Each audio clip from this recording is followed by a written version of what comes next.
હાલો friends, જય શ્રી કૃષ્ણ. આજે આપણે બનાવીશું ઇન્ડિયન સ્ટાઇલ પાસ્તાની રેસીપી. બાળકોથી લઈને મોટા સુધી બધાને જ બહુ ભાવશે. જો તમે એક વખત ઘરે બનાવશો ને તો હોટલના પાસ્તા ભૂલી જશો. સાંજની નાની નાની ભૂખમાં બિલકુલ પરફેક્ટ છે. તો ચટપટી રેસીપી સ્ટાર્ટ કરીએ.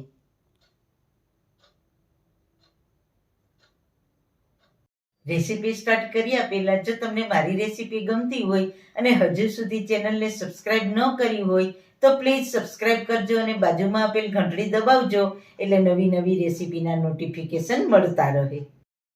સૌથી પહેલાં એકદમ ટેસ્ટી ચટપટા પાસ્તા બનાવવા માટે એક કડાઈમાં 4 કપ પાણી ગરમ મૂકીશું. પાણી ગરમ થાય એટલે તેમાં એક નાની ચમચી નિમક અને એક નાની ચમચી તેલ નાખીશું. પાણી ઉકળી જાય એટલે તેમાં 2 કપ પાસ્તા નાખીશું અને પાસ્તાને 5 મિનિટ જેવું બાફી લેશું હાઈ ફ્લેમ ઉપર.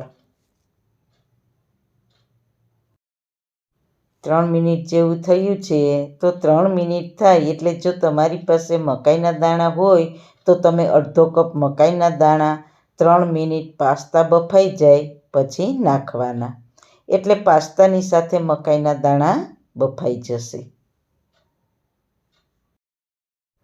તો 2 મિનિટ જેવું થયું છે તો ટોટલ પાસ્તાને બફાતા 5 મિનિટ જેવો સમય લાગ્યો છે.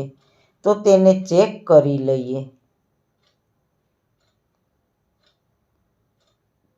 ચપ્પાથી કટ કરીએ તો આ રીતના કટ થઈ જવા જોઈએ તેવા, અને કાચા પણ ના રહેવા જોઈએ અને વધારે બફાવા પણ ન દેવા, એ વાતનું ખાસ ધ્યાન રાખવાનું છે. હવે તેને આ ગરણામાં કાઢીને તેને ઠંડા પાણીથી ધોઈ લેશું અને ઉપરથી 1 ચમચી તેલથી પાસ્તાને કોટ કરી લઈશું.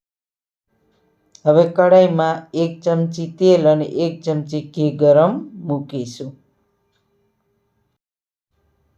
ઘી તેલ ગરમ થાય એટલે તેમાં 1 ચમચી ઝીણું કાપેલું લસણ, 1 ચમચી ઝીણું કાપેલું આદું નાખીશું.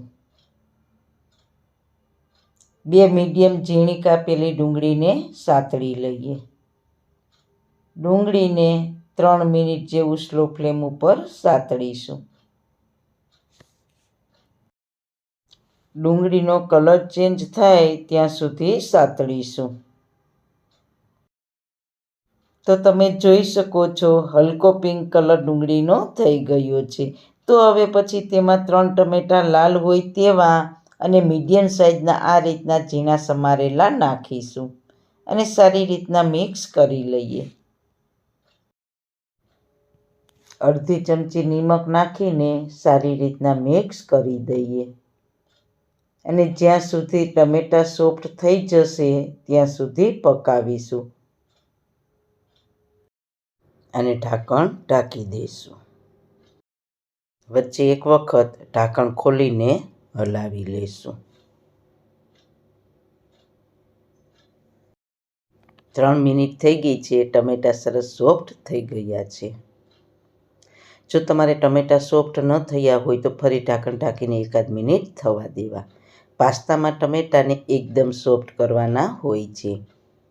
હવે તેમાં તમે ગમે તે વેજીટેબલ ઉમેરી શકો છો.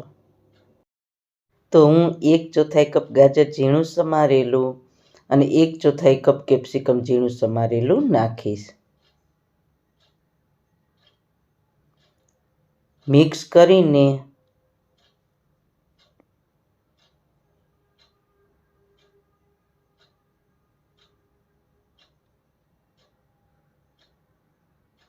ઢાંકીને 2 મિનિટ જેવું થવા દઈશું.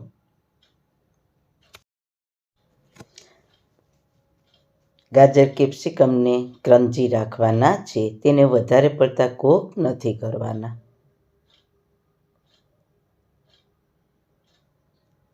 હવે 1 ચમચી કાશ્મીરી મરચું પાવડર, ચપટી હળદર અને 1 ચમચી મિક્સ હબ નાખીને સારી રીતના મિક્સ કરી લઈએ અને સાતળી લઈએ. હવે તેમાં 2 ચમચી ટમેટો કેચઅપ નાખીશું. સાથે 1 ચમચી રેડ ચીલી સોસ અને 1 ચમચી શેજવાન ચટણી નાખીને મિક્સ કરીને સાતળી લઈએ અને ગેસની ફ્લેમ મીડિયમ રાખીશું. હવે પાસ્તા નાખીશું. તો તમે જોઈ શકો છો પાસ્તા એકદમ અલગ અલગ રહ્યા છે. તો પાસ્તા બફાઈ જાય પછી ઉપરથી ઠંડા પાણીથી ધોઈને તેના પર થોડું તેલ લગાવી દેવાનું, એટલે આ રીતના છૂટા છૂટા રહેશે. તો સારી રીતના મિક્સ કરી લઈએ.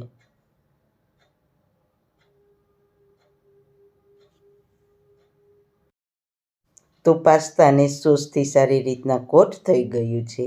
હવે તેને ઢાંકીને 2 મિનિટ જેવું મીડિયમ ગેસની ફ્લેમ ઉપર થવા દેશું.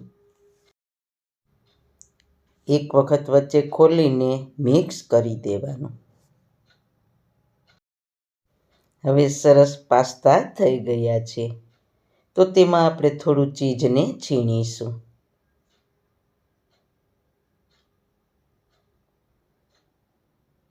જો તમારે ચીઝ ના નાખવું હોય તો તમે સ્કીપ પણ કરી શકો છો, પણ ચીઝથી ખૂબ જ સરસ ટેસ્ટ આવશે. થોડા સમારેલા ફ્રેશ ધાણા ભાજી, 1 ચમચી ચીલી ફ્લેક્સ નાખીને સારી રીતના હળવા હાથે મિક્સ કરી લઈએ. આપણા ઇન્ડિયન સ્ટાઇલ ગરમા ગરમ મસાલા પાસ્તા તૈયાર થઈ ગયા છે. તો તેને સર્વિંગ પ્લેટમાં સર્વ કરીશું. તમે જોઈ શકો છો એકદમ છૂટા છૂટા પાસ્તા છે અને ખૂબ જ સાથે ટેસ્ટી પણ બન્યા છે.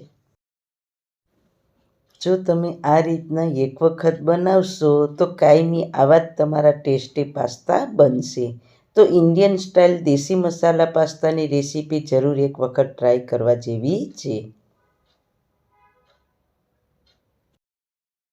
તો સારું ખાઓ, ખુશ રહો. આવી સરસ રેસીપી જોવા માટે તમારો ખૂબ ખૂબ આભાર. મારી રેસીપીને લાઈક કરજો, શેર કરજો, મારી ચેનલને સબસ્ક્રાઈબ કરજો. ફરી મળીશું નવી રેસીપી સાથે. જય શ્રી કૃષ્ણ.